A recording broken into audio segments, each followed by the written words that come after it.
Kasi siguro sa, natanong ko na kay Directo kanina, siguro doon sa apat na main cast, kasi masyado tayo madami. Kay Cyril, kay Lotte, kay Charlie, tsaka kay RK.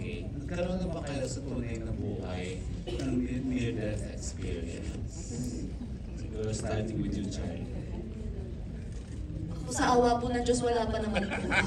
Opo, hindi pa po umabot sa ganun. Siyempre, may umabot sa buhay yung malungkot ka talaga, pero hindi ko rin masabi na depressed ako noon kasi hindi naman ako nagpa-diagnose po. Pero, yeah, parang siguro ganun, pero hindi naman po umabot din sa suicidal thoughts, yun. And yun din yung gusto ko sana iparating sa lahat, na sana mas maging kind yung mga tao sa isa't isa. Kasi tulad ni Julia, yung pinagdaanan niya, trinay naman niya, trinay niyang bumahon, kahit after nung suicidal incident, di ba? Trinay niya lahat, pero yun, may mga hindi naniwala sa kanya, nagtry siya humingi ng tulong. So, sana sa susunod na tayo, halimbawa maka-experience ng ganon, or may humingi sa atin ng tulong, yun po, sana makinig talaga tayo. Kahit yun lang, yung presence na makinig tayo, ibang klase na yun. Yeah, slow lang talaga. Sa multo, oo. Pero yung may mga, oo, meron experience. Hindi! Lord! Takot ako. Oo, lang na experience, pero hindi naman Pero tama, I am supporting every word Charlie said, no. I think it's good that everyone, should always look out for others. Yung kung halimbawa hindi naman masama na kamustahin nyo, or maybe be a little kinder to everyone you meet, kasi hindi natin din alam kung ano yung mga pinagdadaanan nila. So I think that's also something that they can take out from the film. Ako po, opo, nagkaroon ako ng near-death experience sa ospital at saka sa buhay. So, sa ospital, ayun, naranasan ko yung tinatawag na yung mga nurse kasi unresponsive na ako. Tapos sa buhay naman, nakaranas na ako ng parang Julia moment na parang at a very young age, maga kong na-feel na parang ayoko na, parang tapos na ako, ganyan. So yes, marami na po akong mga near-death experience sa medical and mental na aspeto. Anong natutunan mo from those experiences? Gaya po nung sabi ni Ms. Lotte and ni Ate Charlie, hindi naman kada makakasalamuhan natin, malalaman natin kung ano yung pinagdadaanan eh. Hindi naman porket may nagawang mali sa atin that day, kukonsoy na natin, pagkasalitaan na natin ng masama, sisirain na natin yung araw nila dahil lang may inconvenience. So, it's free to be kind, it's free to be nice. Masayang maging kaibigan kasi hindi mo alam kung kailan nangangailangan ng kaibigan yung taong kaharap mo. So, it's free to be kind. Ayun, lagi ka lang maging mabait sa kapwa mo kahit na may ginagawang anomalya or kung ano man sa paligid mo. Always choose to be kind. Isa na lang sa'yo, paano mo na-overcome yung thoughts na gano'n? At okay ka na yun? It's a long process po. It's not linear, and at the same time, you really have to acknowledge it and you really have to ask for help. Huwag mong ikakahiya na nanghingi ka ng tulong kasi that's the bravest thing you can give for yourself, to ask for help. Thank you. Thank you for sharing. Sai, mic for RJ, please. Thank you. Nagkaroon na ba ako ng near-death experience? Siguro yung mabuhay ng kwento, pero yung mga multo or paranormal, wala.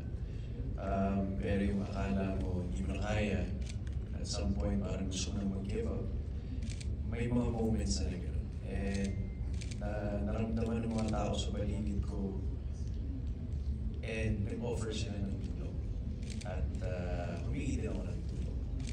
So, gusto ko yung ginawa ni Julia sa dulo, na kung may mga taong hindi naniwala sa akin, but at the end of the day, parang humingi siya ng tulong sa taas. And in a way, mas gumaan din. Kasi napaka-powerful nun. And sobrang powerful nun. And hindi ko na didetalye yung mga pinagdaanan, pero gusto ko lang din i-echo yung sinabi nila na let's always be kind. Minsan may mga tao sa paligid natin, akala natin galit sila sa atin, but really may pinagdadaanan lang sila pang sarili. And we cannot always take it personal kung may mga hindi tayo gusto at sinabi nila or nagawa nila. So, yun lang, parang ang dami talaga nangyayari ngayon sa mundo. At yung mga tao sa paligid natin, ang dami nilang pinagdadaanan. So, yes, please, always be kind, love one another, and offer help kung meron kayong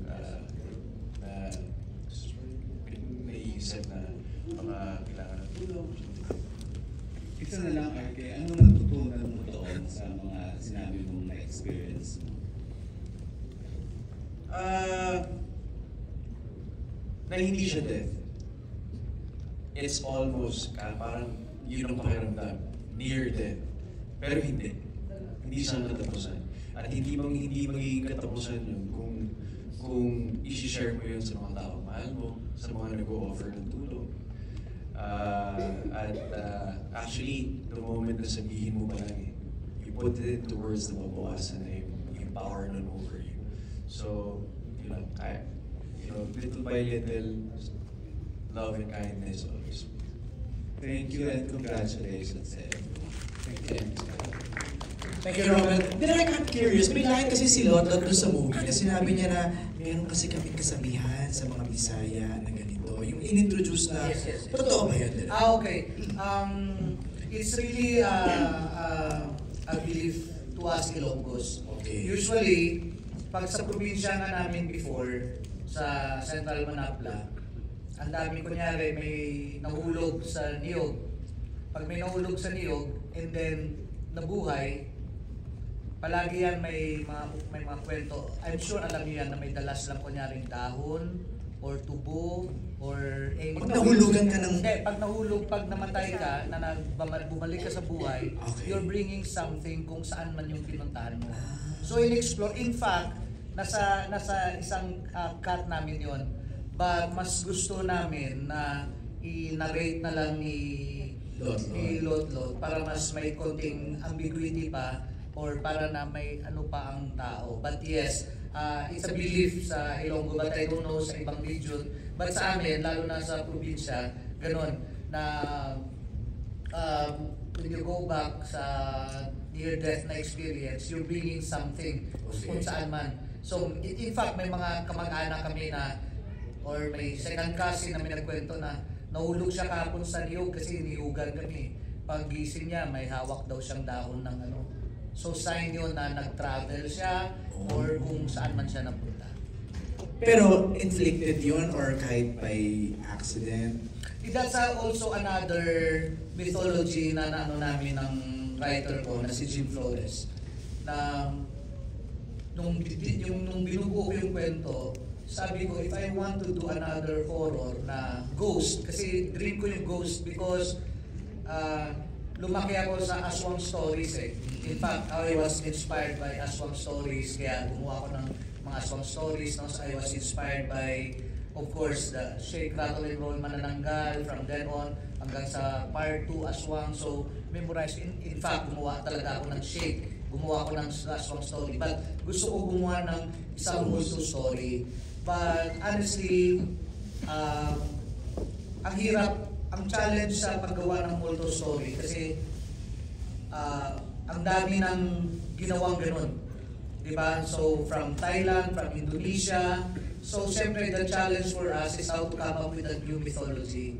So, while inaano ko, so research until na, yun nga, siguro maganda rin na you really work on this na araw-araw iniisip mo. Pero if I have one thing to share, sa dami ng mga horror stories ko na mga nasimulan, I even called my writer, si Jim.